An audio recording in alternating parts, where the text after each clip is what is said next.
ओम शांति। 18 दिसंबर 2024। सुनते हैं आज की मधुर मुरली। और मुरली का सार है, मीठे बच्चे, सर्वशक्तिमान बाप से बुद्धि योग लगाने से शक्ति मिलेगी। याद से ही आत्मा रूपी बैटरी चार्ज होगी। आत्मा पवित्र सतो प्रधान बन जाती है। मीठे बच्चे, सर्वशक्तिमान बाप से बुद्धि योग लगाने से शक्ति मिलेगी। याद से ही आत्मा रूपी बैटरी चार्ज होती है। आत्मा पवित्र सतो प्रधान बन जाती है। सुनते हैं आज की मुरली का प्रश्न। संगम युग पर तुम बच्चे कौन सा पुरुषार्थ करते हो जिसकी प्रारब्ध में देवता पद मिलता है? संगम युग पर तुम बच्चे कौन सा पुरुषार्थ करते हो जिसकी प्रारब्ध देवता पद में मिलता है? सुनते हैं इसका उत्तर। बाबा ने कहा, संगम पर हम शीतल बनने का पुरुषार्थ करते हैं। शीतल अर्थात पवित्र बनने से हम देवता बन जाते हैं। जब तक शीतल ना बने तब तक देवता भी बन नहीं सकते। संगम पर शीतल, बाबा ने कहा, संगम पर शीतल देवियां बन सब पर ज्ञान के ठंडे छींटे डाल सबको शीतल करना है। सबकी तपत बुझानी है और खुद भी शीतल बनना है और सबको भी बनाना है। ओम शांति। बच्चों को पहले पहले एक ही बात समझने की है कि हम सब भाई भाई हैं और शिव बाबा सभी का बाप है। उन्हें सर्वशक्तिमान कहा जाता है। तुम्हारे में सर्व शक्तियाँ थी। तुम सारे विश्व पर राज्य करते थे। भारत में इन देवी देवताओं का राज्य था। तुम ही पवित्र देवी देवता थे। तुम्हारे कुल व डिनास्टी में सभी निर्विकारी थे। कौन निर्विकारी थे? आत्माएं। अभी फिर से तुम निर्विकारी बन रहे हो। सर्वशक्तिमान बाप की याद से शक्ति ले रहे हो। बाप ने समझाया है, आत्मा ही 84 का पाठ बजाती है।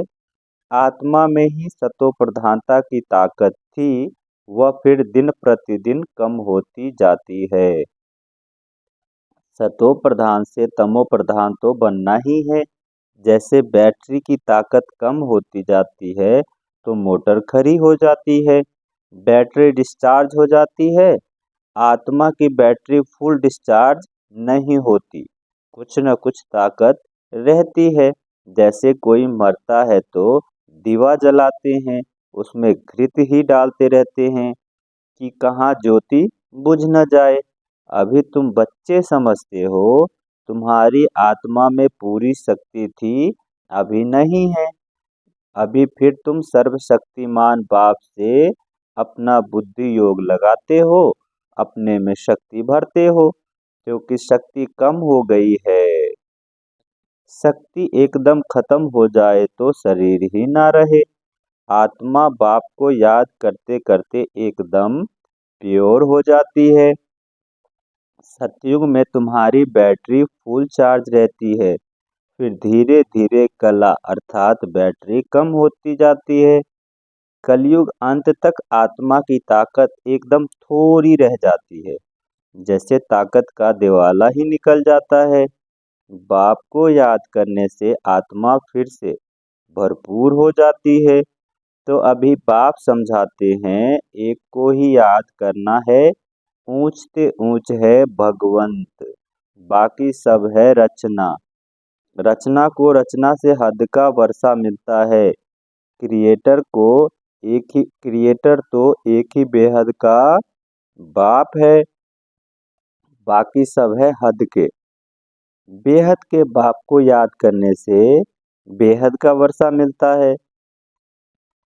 तो बच्चों को दिल अंदर समझना चाहिए कि बाबा हमारे लिए स्वर्ग नई दुनिया स्थापन कर रहे हैं। ड्रामा प्लान अनुसार स्वर्ग की स्थापना हो रही है, जिसमें तुम बच्चे ही आकर राज्य करते हो। मैं तो एवर पवित्र हूँ। मैं कभी गर्भ से जन्म नहीं लेता हूँ। न देवी देवताओं की तरह जन्म लेता हूँ। सिर्फ तुम बच्चों को स्वर्ग की बादशाही देने के लिए यह बाबा ब्रह्मा बाबा के 60 वर्ष की वानप्रस्थ अवस्था में होता है, तब इनके तन में प्रवेश करता हूँ। बहुत सुंदर बात बाबा ने बताई। बाबा ने कहा कि मैं गर्भ से जन्म नहीं लेता हूँ और ना ही देवी देवताओं की तरह जन्म लेता हूँ। सिर्फ तुम बच्चों को स्वर्ग की बादशाही देने के लिए जब ब्रह्मा बाबा की शरीर की आयु 60 वर्ष की वानप्रस्थ अवस्था में होता है, तब मैं इनके तन में प्रवेश करता हूँ। यही फिर नंबर 1 तमो प्रधान से नंबर 1 सतो प्रधान बनता है। ऊंचते ऊंच भगवान फिर है ब्रह्मा विष्णु शंकर सूक्ष्म वतनवासी। यह ब्रह्मा विष्णु शंकर कहाँ से आए? यह फिर साक्षात्कार होता है। सूक्ष्म वतन बीच का है ना, जहाँ स्थूल शरीर है ही नहीं। सूक्ष्म शरीर सिर्फ दिव्य दृष्टि से देखा जाता है। ब्रह्मा तो है सफेद वस्त्रधारी, यह विष्णु है हीरे से जवाहरातों से सजा सजाया, फिर शंकर के गले में नाग आदि दिखाते हैं। ऐसे शंकर आदि कोई तो है नहीं। दिखाते हैं अमरनाथ पर शंकर ने पार्वती को अमर कथा सुनाई। अभी फिर सूक्ष्म वतन में तो मनुष्य सृष्टि है ही नहीं, तो कथा वहाँ कैसे सुनाएंगे? बाकी सूक्ष्म वतन का सिर्फ साक्षात्कार होता है। जो बिल्कुल पवित्र हो जाते हैं उनका साक्षात्कार होता है। यही फिर सतयुग में जाकर स्वर्ग के मालिक बनते हैं। तो बुद्धि में आना चाहिए कि इन्होंने फिर यह राज्य भाग कैसे पाया। लड़ाई आदि तो कुछ होती ही नहीं, देवताएं हिंसा कैसे करेंगे? अभी तुम बाप को याद कर राजाई लेते हो, कोई माने व न माने। गीता में भी है, देह सहित देह के सब धर्मों को भूल मामेकम याद करो। बाप को तो देह ही नहीं है जिसमें ममत्व हो। बाप कहते हैं थोड़े समय के लिए इस शरीर का लोन लेता हूँ, नहीं तो मैं नॉलेज कैसे दूं? मैं इस झाड़ का चैतन्य बीज रूप हूँ। इस झाड़ की नॉलेज मेरे पास ही है। इस सृष्टि की आयु कितनी है, कैसे उत्पत्ति पालना विनाश होता है, मनुष्य को कुछ भी पता नहीं है। वो पढ़ते हैं हद की पढ़ाई, बाप तो बेहद की पढ़ाई पढ़ाते हैं, बच्चों को विश्व का मालिक बनाते हैं। भगवान कभी देहधारी मनुष्य को नहीं कहा जाता। इन्हों को ब्रह्मा विष्णु शंकर को भी अपनी सूक्ष्म देह है, इन इसलिए इन्हों को भी भगवान नहीं कहेंगे। यह शरीर तो इस दादा की आत्मा का तख्त है। ये शरीर बाबा ने कहा ब्रह्मा बाबा की आत्मा का तख्त है, इसलिए अकाल तख्त है ना इनका। अभी यह अकाल मूर्त बाप का तख्त है। अमृतसर में भी अकाल तख्त दिखाते हैं। बड़े बड़े जो होते हैं वहाँ अकाल तख्त पर जाकर बैठते हैं। अभी बाप समझाते हैं यह सब आत्माओं का अकाल तख्त है। आत्मा में ही अच्छे बुरे संस्कार होते हैं। तब तो कहते हैं यह कर्मों का फल है। सब आत्माओं का बाप एक ही है। बाबा कोई शास्त्र आदि पढ़कर नहीं समझाते हैं। यह बातें भी शास्त्र आदि में नहीं है। तब तो लोग चिढ़ते हैं, कहते हैं यह लोग शास्त्रों को मानते ही नहीं। साधु संत आदि गंगा में जाकर स्नान करते हैं तो क्या पावन बन गए? वापिस तो कोई जा नहीं सकते। सब पिछारी में आएंगे। जैसे मकोड़ों का झुंड व मक्खियों का झुंड होता है, मक्खियों में भी क्वीन होती है, उसके पिछारी सभी जाते हैं। बाप भी जाएंगे तो उनके पिछारी सब आत्माएं भी जाएंगी मूल वतन में। जैसे सभी आत्माओं का झुंड है, यहाँ फिर है सभी मनुष्यों का झुंड। तो यह झुंड भी एक दिन भागना है। बाप आकर सभी आत्माओं को ले जाते हैं, शिव की बारात गाई हुई है ना। बच्चे कहो या बच्चियां कहो, बाप आकर बच्चों को याद की यात्रा सिखलाते हैं। पवित्र बनने बगैर आत्मा घर वापस जा नहीं सकती। जब पवित्र बन जाएगी तो पहले शांति धाम में जाएंगे, फिर वहां से आहिस्ते आहिस्ते स्वर्ग में आते रहेंगे। वृद्धि होती रहेगी। राजधानी बननी है ना, सभी इकट्ठे नहीं आते हैं। झार आहिस्ते आहिस्ते वृद्धि को पाता है ना। पहले पहले आदि सनातन देवी देवता धर्म है जो बाप ने स्थापन करते हैं। ब्राह्मण भी पहले पहले ही वही बनते हैं जिन्हें देवता बनना है। प्रजापिता ब्रह्मा तो है ना, प्रजा में भी भाई बहन हो जाते हैं। ब्रह्मा कुमार कुमारियां तो यहाँ ढेर बनते हैं। जरूर निश्चय बुद्धि होंगे तब तो इतने ढेर मार्क्स लेते हैं। तुम्हारे में जो पक्के हैं वह वहाँ पहले आते हैं, कच्चे वाले पिछाड़ी में ही आएंगे। मूल वतन में सभी आत्माएं रहती हैं, फिर नीचे आती रहती हैं, तो वृद्धि होती जाती है। शरीर बगैर आत्मा कैसे पाठ बजाएगी। यह पाठधारियों का दुनिया है जो चारों युगों में फिरती रहती है। सतयुग में हम सो देवता थे, फिर क्षत्रिय, फिर वैश्य, फिर शूद्र बनते हैं। अभी यह है पुरुषोत्तम संगम युग। यह युग अभी ही बनता है, जबकि बाप आए हैं। यह अभी बेहद की नॉलेज बेहद का बाप ही देते हैं। शिव बाबा को अपना शरीर का नाम, बाबा ने कहा शिव बाबा को अपने शरीर का कोई नाम नहीं है।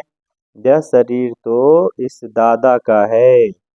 बाबा ने थोड़े समय के लिए लोन लिया है। बाप कहते हैं हमको तुमसे बात करने के लिए मुख तो चाहिए ना। मुख ना हो तो बाप बच्चों से बात भी कर न सके। फिर बेहद की नॉलेज भी इस मुख से सुनाता हूँ, इसलिए इनको गौमुख भी कहा जाता है। पहाड़ों से पानी तो कहाँ भी निकल सकता है, फिर यहाँ गौमुख बना दिया है। उससे पानी आता है, फिर उन्हें गंगा जल समझ पीते हैं। उस पानी का फिर कितना महत्व है। इस दुनिया में है सब झूठ, सच तो एक बाप ही सुनाते हैं। फिर वह झूठे मनुष्य इस बाप की नॉलेज को झूठ समझ लेते हैं। भारत में जब सतयुग था तो इसको सचखंड कहा जाता था। फिर भारत पुराना बनता है। अच्छा, मीठे मीठे सिक्के लदे बच्चों प्रति माता पिता बाप दादा का याद प्यार, गुड मॉर्निंग और नमस्ते। हम रूहानी बच्चों की रूहानी माता पिता बाप दादा को याद प्यार, गुड मॉर्निंग और नमस्ते। सुनते हैं धारणा के लिए मुख्य सार। पहला है, सूर्य वंश में पहले पहले आने के लिए, बाबा ने कहा सूर्य वंश में पहले पहले आने के लिए निश्चय बुद्धि बन फुल मार्क्स लेनी है। पक्का ब्राह्मण बनना है। बेहद की नॉलेज स्मृति में रखनी है। दूसरा है, ज्ञान चिता पर बैठ शीतल अर्थात पवित्र बनना है। ज्ञान और योग से काम की तपत समाप्त करनी है। बुद्धि योग सदा एक बाप की तरफ लटका रहे। सुनते हैं आज की मुरली का वरदान। ब्राह्मण जीवन में श्रेष्ठ स्थिति रूपी मेडल प्राप्त करने वाले बेगमपुर के बादशाह भव। ब्राह्मण जीवन में श्रेष्ठ स्थिति रूपी मेडल प्राप्त करने वाले बेगमपुर के बादशाह भव। आप सब अपनी स्व स्थिति अच्छे से अच्छी बनाने के लिए ही ब्राह्मण बने हो। ब्राह्मण जीवन में श्रेष्ठ स्थिति ही आपकी प्रॉपर्टी है। यही बाबा ने कहा, यही ब्राह्मण जीवन का मेडल है। ब्राह्मण जीवन में श्रेष्ठ स्थिति ही आपकी प्रॉपर्टी है और यही ब्राह्मण जीवन का मेडल है। जो यह मेडल प्राप्त कर लेते हैं वह सदा अचल अडोल एक रस स्थिति में रहते हैं। सदा निश्चिंत बेगमपुर के बादशाह बन जाते हैं। वे सर्व इच्छाओं से मुक्त, इच्छा मात्रम अविद्या स्वरूप होते हैं। सुनते हैं आज के मुरली का स्लोगन। अटूट निश्चय और फलक से कहो मेरा बाबा, तो माया समीप भी नहीं आ सकती। अटूट निश्चय और फलक से कहो मेरा बाबा, तो माया समीप आ नहीं सकती। अच्छा, ओम शांति।